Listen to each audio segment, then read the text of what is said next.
하나님께서 여러분을 사랑하십니다. 오늘도 여러분을 축복하시기 원하십니다. 아멘. 이 시간에 우리 지난주 암송구절 암송하고 시작합니다. 교재 서로 돌아보아 사랑과 선행을 격려하며 모이기를 패하는 어떤 사람들의 습관과 같이 하지 말고 오직 권하여 그날이 가까움을 볼수록 더욱 그리하자. 히브리서 10장 24절 25절 말씀, 이번 주 암송 구절입니다. 증거 말씀하시되 나를 따라오너라 내가 너를 사람을 낚는 어부가 되게 하리라 하시니. 마태복음 4장 19절 말씀. 이 말씀 통해서 한 주간 승리하시기 바랍니다. 이 세상에 살면서 우리는 누구나 어머니의 사랑을 경험합니다. 어머니의 사랑은 두려움보다 강합니다. 몇 해 전에 뉴질랜드의 마오리 원주민 가운데 이 투이라베라고 하는 여인이 화제가 된 적이 있습니다. 이 투이라베라고 하는 여인은 유방암의 선고 소식을 듣고 그 유방암을 극복해냅니다. 그때의 나이가 30살이었습니다. 그리고 몇 해 시간이 지나면서 다시 암이 재발했습니다. 그런데 문제는 무엇이냐 하면 그 암이 재발했다라는 것을 확인한 그 순간 자신이 아들을 임신했다는 사실을 또한 알게 된 것입니다. 그때 의사들은 당장 낙태하라고 권고했습니다. 그리고 항암 치료를 받으라고 했습니다. 근데 이 투이라베라고 하는 여인은 그 항암 치료를 거부합니다. 그리고 아기가 태어날 때까지 자기가 고통을 감수하기로 결정합니다. 결국 어떻게 됐을까요? 10개월이라고 하는 엄청난 고통을 견뎌냈습니다. 그리고 아이를 살려냅니다. 근데 문제는 아이를 살리고 나서 이 투이라베라고 하는 여인은 죽게 됩니다. 이 투이라베라고 하는 이 여인은 자신의 목숨 대신 뱃속의 아기를 선택한 것입니다. 이것이 어머니의 사랑입니다. 또 하나의 이야기를 소개해 드립니다. 2008년 중국의 스촨성을 기억하실 것입니다. 이 스촨성에 종종 지진이 와서 큰 피해가 있습니다. 수많은 사람들이 당시에 생명을 잃었습니다. 그때 한 어머니가 아이를 살린 이야기가 전 세계에 화제가 된 적이 있습니다. 무너진 건물 아래에 엄마는 무릎을 꿇고 있고 손으로 바닥을 짚고 무너진 건물을 지탱하고 있습니다. 몸은 굳어져 가고, 그런데 그것을 발견했을 때 어머니는 석고처럼 죽어 있었지만 그 밑에 아이가 편안하게 자고 있었습니다. 담요로 덮어 있는 그 아이를 열어봤을 때 이 아이는 편안하게 자고 있었고 그 옆에 핸드폰이 있었습니다. 그 핸드폰에 이렇게 기록되어 있었어요. 너무나 사랑스러운 아가야, 만약 내가 살게 된다면 이것만은 기억해다오. 엄마는 너를 사랑한단다. My dear, if you can survive, always remember that I love you. 나는 너를 사랑한단다. 이것이 어머니의 사랑입니다. 이처럼 어머니의 사랑은 말로 할 수 없는 경이로운 사랑입니다. 이러한 사랑은 저와 여러분이 받고 있는 것입니다. 이러한 사랑이 도대체 어디서 온 것일까요? 어머니의 이런 놀라운 모성애, 그 사랑은 도대체 어디서 온 것입니까? 오늘 본문에서 그 해답을 찾을 수 있습니다. 오늘 본문에 이런 사랑의 기원에 대해서 설명합니다. 오늘 본문 7절에 나와 있어요. 7절을 한번 다 같이 볼까요? 한번 같이 읽기를 원합니다. 사랑하는 자들아, 우리가 서로 사랑하자.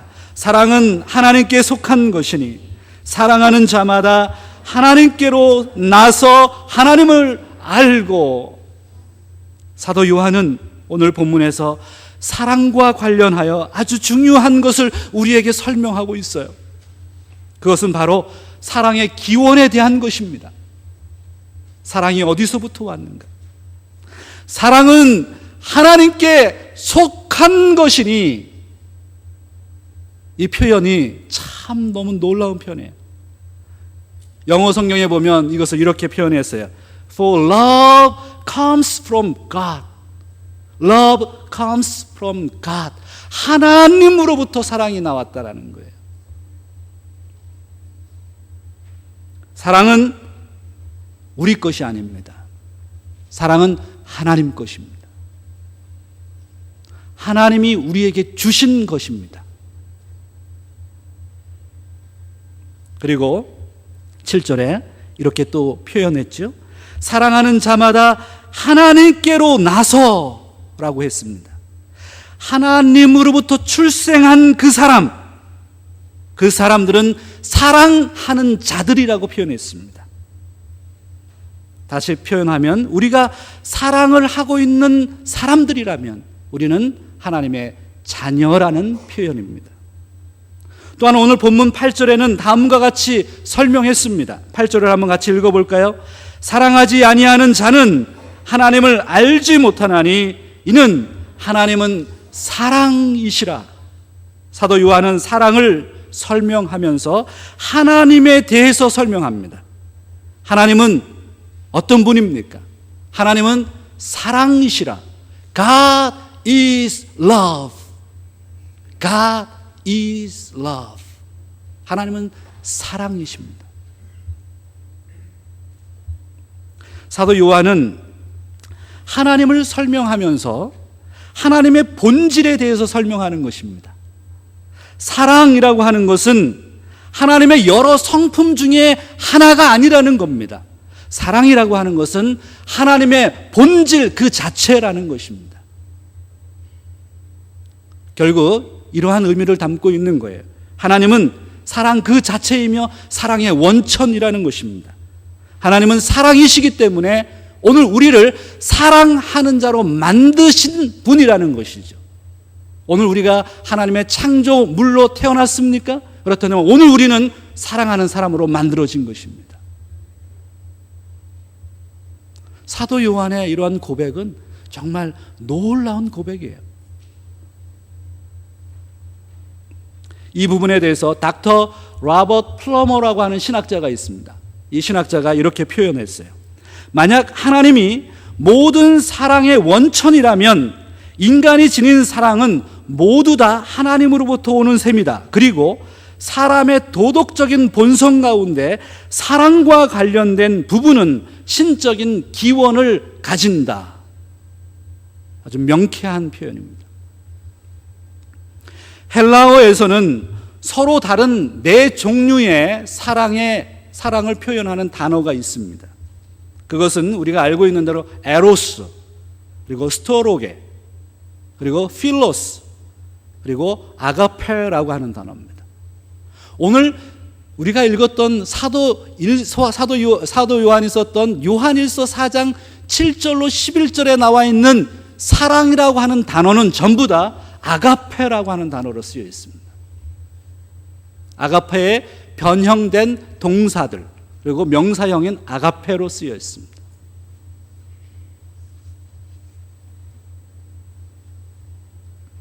우리들은 살면서 에로스의 사랑을 합니다. 이 에로스의 사랑은 바로 남녀 간의 사랑, 특별히 육체적인 사랑을 의미하죠. 스토르게는 어떤 의미입니까? 가족 간의 사랑, 부모의 사랑, 형제의 사랑, 가족의 형제들 간의 사랑을 의미할 때 씁니다. 필로스라고 하는 것은 그냥 형제들, 이웃 간의 사랑을 의미할 때 씁니다. 아가페는 하나님이 우리를 사랑하는 인간에 대한 사랑, 그것이 바로 아가페입니다.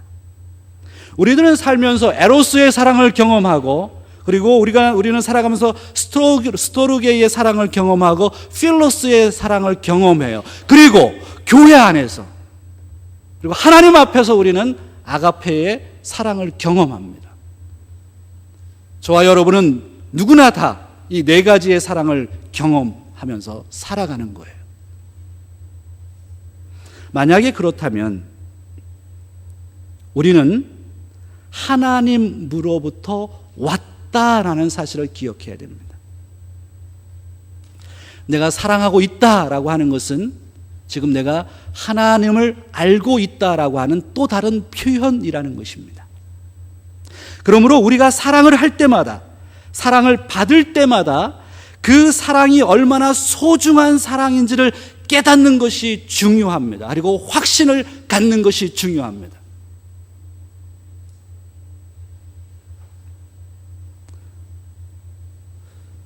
오늘 제 어머니에 대한 소개를 좀 하겠습니다. 제가 종종 어머니에 대한 예화를 설교에서 사용합니다. 저는 어머니를 생각할 때마다 가슴이 막 저려워요. 이미 이 세상에 계시지 아니하기 때문에 더 그런지 모르겠습니다. 40살, 40이 후반에 아버님을 여의시고 젊은 나이에 5 자식들을 키워야 했습니다. 40대 후반에 서울로 올라와서 서울에서 자식들을 키우기 시작했어요. 굉장히 어려운 삶이었을 것입니다. 70년대 후반입니다. 제가 초등학교 4학년 때 이야기입니다. 당시에는 눈이 굉장히 많이 왔어요. 눈이 많이 온 겨울날이었는데 그날 어머니가 늦게까지 오질 않으시는 거예요. 집에 들어오질 않으셔서 밖에 대문에 나가서 기다렸습니다. 한참을 기다렸어요. 1시간, 2시간이 지났습니다. 한참을 기다렸는데 어머니 오시질 않는 거예요. 너무너무 걱정이 됐습니다. 그런데 눈이 그렇게 많이 내리는 데서 한 형체가 보이기 시작을 했어요. 가만히 살펴보니까 형체가 더 분명해지는데 어떤 사람이 기어서 저희 집으로 오고 있는 것이었습니다. 그 사람이 누구냐면 바로 저희 어머니였어요. 이야기는 이랬습니다. 어머니가 일하고 있던 집에서 일을 마치고 내려오다가 계단에서 넘어지셨어요. 넘어지셨는데 엉덩방아를 찢게 된 겁니다. 그리고서 그 자리에서 쓰러지셨어요. 알고 봤더니 이 꼬리뼈가 이게 부서진 겁니다. 1시간이 지났는데도 그날은 겨울이고 눈도 많이 오는 날이었기 때문에 그곳을 지나가는 사람이 아무도 없었어요. 어머니가 정신을 차리고 어떻게 할 방법이 없어서 그때 기어서 집까지 오시게 됐습니다. 몇 시간을 기어서 저희 집까지 오신 것입니다. 그리고 어머니가 집에 들어오셔서 그 밤에 끙끙 앓고 신음을 하면서 주무셨어요. 아니요, 잠을 잔 게 아닙니다. 제가 그날 하루 그 밤을 꼬박 잠을 잘 수가 없었습니다. 어머니의 신음소리를 들으면서 제가 다짐한 게 있어요. 아, 내가 어머니에게 짐이 돼서는 안 되겠구나. 그때가 나이가 10살이었습니다. 그때부터 제가 아침에 신문 배달을 했고 학교 갔다 와서 또 신문 배달을 했습니다. 그렇게 중학교 2학년 때까지 신문 배달을 하면서 살았어요. 왜 그런 마음의 작정을 하기 시작했느냐 하면 내가 어머니에게 부담을 줘서는 안 되겠다라고 하는 것을 처음 깨닫게 됐어요. 그 이후로 저는 어머니에게 용돈을 받아본 적이 없어요. 제가 알아서 학교를 다니고 알아서 생활을 했습니다. 근데 제가 드리는 포인트는 이거예요. 우리들의 어머니는요, 그렇게 육체적인 고통, 그 고통을 감수하면서 자식들을 위해서 헌신했다라는 것입니다. 이것이 바로 어머니의 사랑입니다. 그 사랑을 어떻게 갚을 수 있을까요? 나중에 신앙생활을 하면서 깨달았어요. 그 어머니의 사랑이 단순히 어머니의 사랑이 아니라 저를 향한 하나님의 사랑이었다라는 것을 깨달았어요. 왜냐하면 하나님께서 저를 사랑하라고 어머니에게 주신 사랑이었기 때문입니다. 저는 어머니를 통해서 하나님의 사랑을 받은 것입니다. 오늘 이 자리에 계신 성도 여러분, 외로운 분이 계세요? 외로우세요? 외로워하지 마십시오. 하나님께서 여러분을 사랑하십니다. 어머니를 통해서 여러분을 사랑하시고, 때로는 아버지를 통해서 사랑하시고, 때로는 성도를 통해서 사랑하시고, 때로는 목사를 통해서 여러분을 사랑하십니다.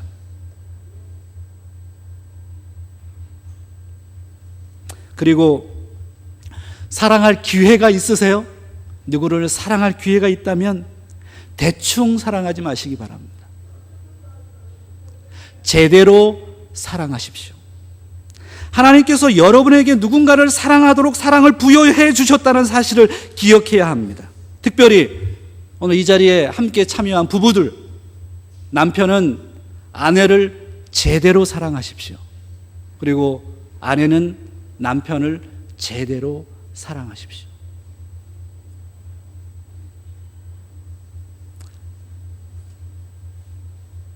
오늘 본문에서 사도 요한은 사랑의 기원에 대해서 설명하면서 또한 사랑의 본질에 대해서 설명합니다. 오늘 본문 9절과 10절을 보시겠습니다. 한번 큰 소리로 한번 읽어볼게요. 하나님의 사랑이 우리에게 이렇게 나타난 바 되었으니 하나님이 자기의 독생자를 세상에 보내심은 저로 말미암아 우리를 살리려 하심이니라. 사랑은 여기 있으니 우리가 하나님을 사랑한 것이 아니요 오직 하나님이 우리를 사랑하사 우리 죄를 위하여 화목제로 그 아들을 보내셨음이니라. 하나님의 사랑의 본질이 무엇입니까? 그것은 자기 희생과 자기 포기에 있습니다. 하나님의 사랑은 그리스도의 십자가에서 분명히 드러났습니다. 하나님께서는 우리를 사랑하셨기 때문에 자신의 독생자를 이 땅에 보내셨습니다.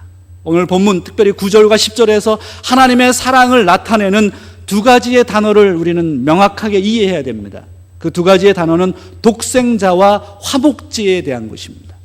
먼저 독생이라고 하는 형용사, only forgotten.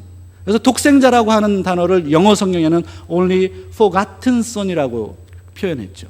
이 독생이라고 하는 이 단어는 NIV 표현대로 one and only라고 하는 단어입니다.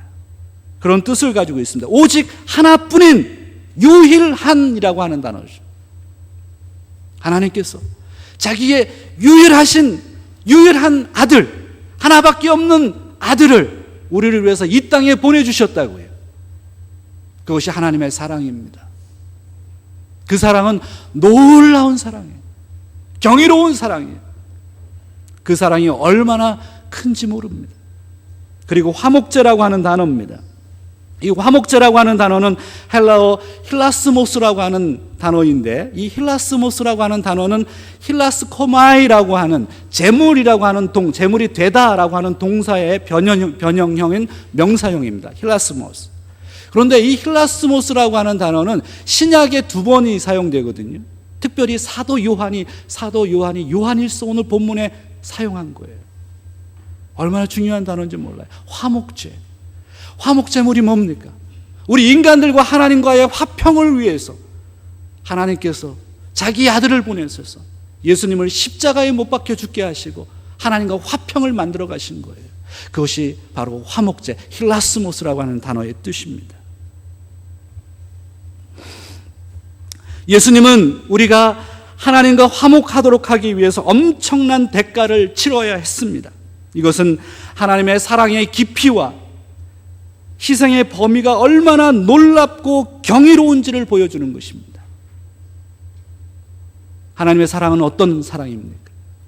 자신의 아들 독생자를 이 땅에 보내주시고 화목제물로 십자가에서 피 흘려 죽게 하신 사랑, 그 사랑은 우리가 감히 상상할 수 없는 정말 어마어마한 경이롭고 놀라운 사랑이라는 거죠.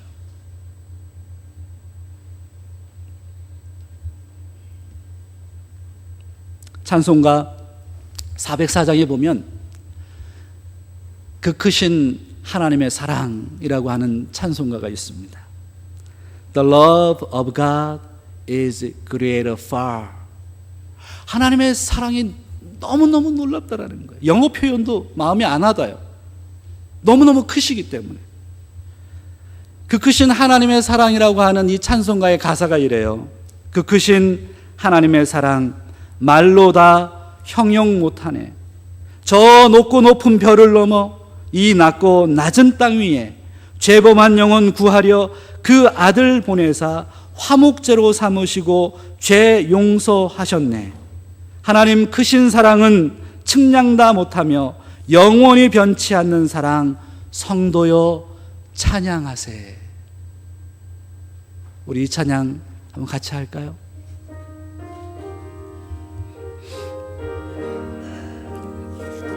일 절만 찬양하겠습니다. 그 크신 하나님의 사랑 말로 다 형용 못하네. 저 높고 높은 별을 넘어 이 낮고 낮은 땅 위에 죄범한 영혼 구하려 그 아들 보내사 화목제로 삼으시고 죄 용서하. 하나님 크신 사랑은, 하나님 크신 사랑은 측량 다 못하며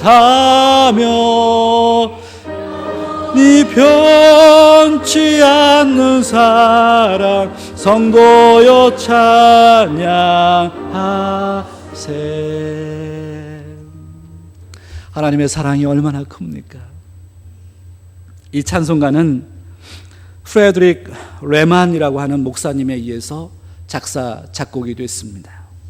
이 레만 목사님은 1868년에 독일에서 태어나셨어요.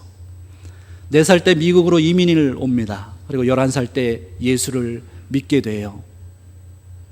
그리고 아주 좋은 대학을 나왔어요. 노스 웨스턴 대학을 나왔어요. 그리고 목사가 됐습니다. 목사님이 되셔서 이분은 찬란한 영광을 맛볼 수 있었는데 시골 교회로만 찾아다니셨어요. 시골 교회를 목회하다 보니 재정적인 게 넉넉하지가 않아요. 그래서 사례비를 받을 수가 없었습니다. 그래서 가족의 생계비를 벌기 위해서 목회를 하시면서 직장 생활을 했습니다. 이 레마 목사님이 다녔던 공장이 바로 치즈 공장이었어요. 치즈 공장을 다니면서 목회를 하셨어요. 어느 날 이 레만 목사님이 늘 아내가 싸주는, 사모님이 싸주는 그 도시락을 열고 그 도시락을 싸고 있는 신문지에 있는 시를 보고 이 바로 그 크신 하나님의 사랑이라고 하는 이 작곡을, 이 찬송을 작사, 작곡을 하게 됐습니다. 이 레만 목사님의 사모님이 히브리 찬송시 이 하다무트라고 하는 이 찬송시를 보고 신문지에 적어줍니다. 그리고 도시락과 함께 신문지에 싸서 남편에게 준 거예요. 근데 이 목사님께서 점심시간에 도시락을 먹기 위해서 열다가 그 시를 보고 바로 그 크신 하나님의 사랑, The love of God is greater far. 하나님의 사랑은 너무너무 크신 하나님의 사랑입니다 라고 하는 것을 시로 표현한 것입니다. 저는 이 찬양을 부르며 레만 목사님과 사모님을 좀 생각해 보게 됐습니다. 목회 하나만 해도 얼마나 벅차요? 아니요. 목회를 하는 것은 벅찬 게 아닙니다. 그거는 죽음과 같은 겁니다.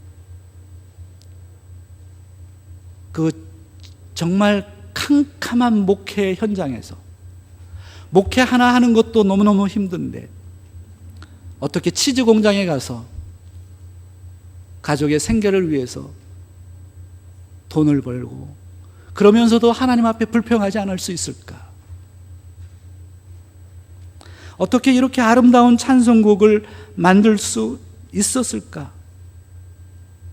그것은 바로 레만 목사님과 사모님이 하나님의 사랑의 본질을 깨달았기 때문이라고 믿습니다.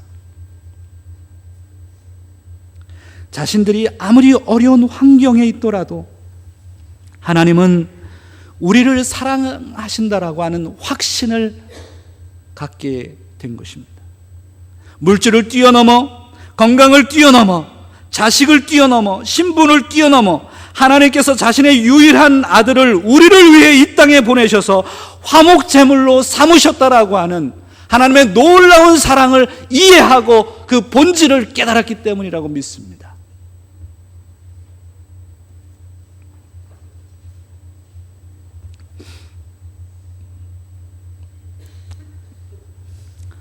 저는 가끔 한국에 가서 복음을 전했던 선교사님들을 묵상하곤 합니다. 이 시간에 초창기 조선의 선교에 헌신했던 한 여자 선교사님을 소개해드리고 싶어요. 바로 루비 캔드릭이라고 하는 선교사입니다. 제가 예전에도 한번 여러분에게 설교 시간에 소개해드린 분입니다. 이 선교사님은 24살 아주 젊은 처녀의 몸으로 조선 땅을 밟았습니다. 그때가 1907년이었습니다. 당시 조선은 여러분들도 알고 있겠지만 쇄국 정책으로 나라가 막혀 있었고 전 세계에서 조선이 어디 있는지도 사람들은 몰랐습니다. 그때 조선을 향한 사랑을 꿈꾸고 24살의 젊은 처녀가 조선을 향해 갔습니다. 그런데 더 마음 아픈 건 뭐냐면 이 선교사님이 8개월 만에 그곳에서 순교했습니다. 그때의 나이가 25살이었습니다.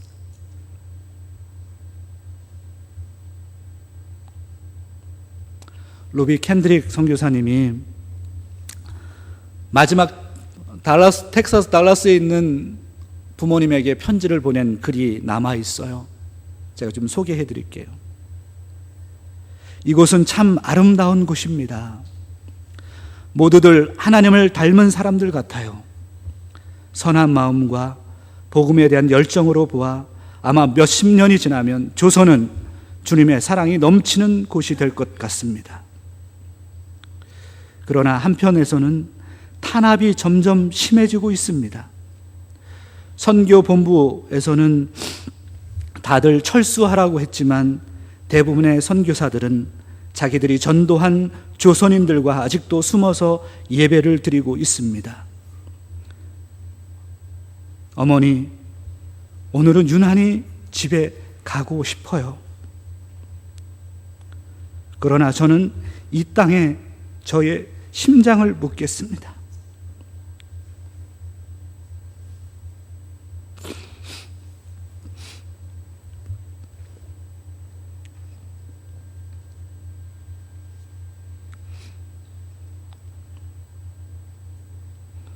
바로 이것은 조선에 대한 제 열정이 아니라 하나님께서 조선을 향한 열정이라는 것을 알게 되었습니다. 아빠, 엄마, 사랑합니다.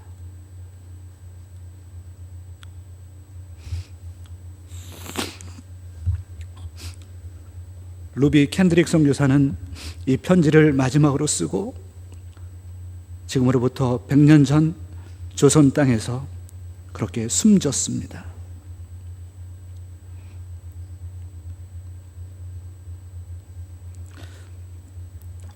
지금 양화진에 있는 루비 캔드릭의 묘에는 이런 묘비문이 있습니다. 만약 내게 줄 수 있는 1000개의 생명이 있다면 나는 1000개의 생명을 모두 조선을 위해 바치겠습니다.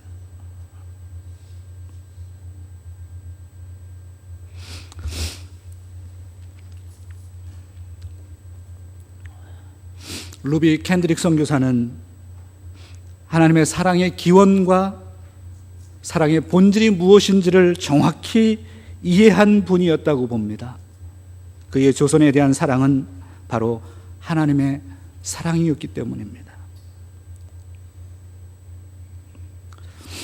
8월 첫 주에 우리 교회도 멕시코로 선교를 가게 됐습니다. 우리의 마음 가운데 멕시코를 향한 사랑이 있습니까? 멕시코를 바라보시는 하나님의 사랑의 본질에 대해서 생각해 본 적이 있으십니까? 선교를 가는 몇몇 사람들에게 멕시코를 맡기실 것입니까? 우리 교회의 모든 분들이 선교에 동참하게 되기를 바랍니다. 선교에 가든 가지 않든 하나님이 우리를 사랑한 것처럼 우리 또한 멕시코를, 그 영혼들을 불쌍히 여겨야 할 것입니다. 사랑하는 성도 여러분, 오늘 우리는 어떤 상황에 있습니까? 사랑을 받고 계시다면 그 사랑이 하나님의 사랑임을 진지하게 들여다보시기 바랍니다. 사랑을 해야 한다면 하나님이 우리를 사랑한 것처럼 사랑하시기 바랍니다. 사랑받지 못해 외롭다고 느낀다면 하나님께서 자신의 유일한 아들을 나를 위해 이 땅에 보내셨다라는 사실을 깨닫고 확신을 가지시기 바랍니다. 그리고 오늘 우리 모두는 사랑의 기원과 본질을 깨달아 사도 요한의 말씀을 기억하며 살아야 할 것입니다. 사랑하는 자들아, 우리가 사랑하자. 하나님이 이같이 우리를 사랑하셨은즉 우리도 서로 사랑하는 것이 마땅하도다. 기도하겠습니다. 사랑의 하나님 아버지, 우리를 위해 유일한 아들을 이 땅에 보내셔서 화목제물로 삼아주심을 감사합니다. 이제는 그 놀라운 하나님의 사랑을 받은 자답게 살겠습니다. 가족을 사랑하고 형제를 사랑하고 이웃을 사랑하고 민족을 사랑하고 더 나아가 다른 민족을 사랑하겠습니다. 우리를 위해 이 땅에 제물이 되신 예수님의 이름으로 기도합니다. 아멘.